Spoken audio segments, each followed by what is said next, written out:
40 के दशक में एक ऐसी नायिका आई जिनकी खूबसूरती को आज तक बॉलीवुड के लोग भुला नहीं पाए हैं।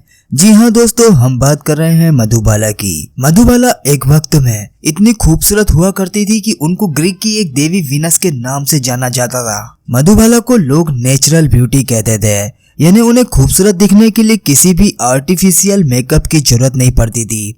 एक मुस्लिम परिवार में जन्म लेने वाली मधुबाला का बचपन का नाम मुमताज बेगम जहां दहल भी था।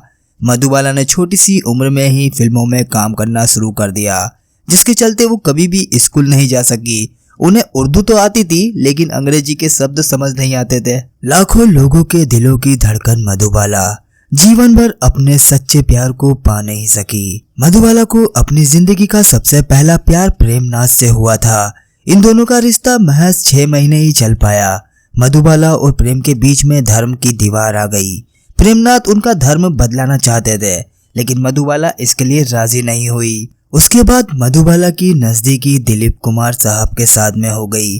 मधुबाला दिलीप कुमार से बेइंतहा मोहब्बत करती थी। दोनों का प्यार 9 सालों तक चला, यहाँ तक कि दोनों ने सगाई भी की थी। लेकिन खबर उड़ी कि दिलीप कुमार की एक जिद के चलते दोनों के रिश्ते में दरार आ गई। दिलीप कुमार के बाद मधुबाला की जिंदगी में आए लेजेंडरी गायक किशोर कुमार। 3 साल तक अफेयर चलने के बाद मधुबाला और किशोर कुमार ने शादी कर ली। उस वक्त उनकी उम्र सिर्फ 27 साल थी। दोस्तों, मधुबाला को बचपन से ही वेंट्रिकुलर सेप्टल डिफेक्ट यानी कि दिल में छेद की बीमारी थी। और मधुबाला के न सिर्फ दिल में छेद था, बल्कि उन्हें फेफड़ों की भी परेशानी थी। इस बीमारी से उनके शरीर में जरूरी मात्रा से ज्यादा खून बनने लगता था और ये खून उनके नाक और मुंह से बाहर आ जाता था। किशोर कुमार मधुबाला को इलाज के लिए लंदन ले गए। यहाँ पर डॉक्टर ने मधुबाला के बारे में ये बात कह दी कि वो सिर्फ 2 साल की मेहमान है। हालांकि इसके बाद भी वो 9 सालों तक जीवित रही।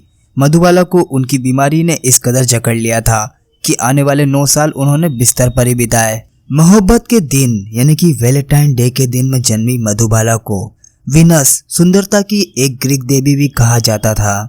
दुर्भाग्य देखिए कि इस खूबसूरत नायिका की मौत भी मोहब्बत का महीना माने जाने वाले फरवरी में ही हुई।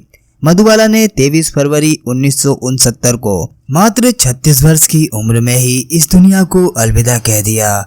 1960 में रिलीज हुई फिल्म मुगल-ए-आजम में मधुबाला ने अनारकली का जो किरदार निभाया था वो आज भी लोगों के जहन में ताजा है। अगर आज मधुबाला जिंदा होती तो उनकी उम्र लगभग 90 साल होती।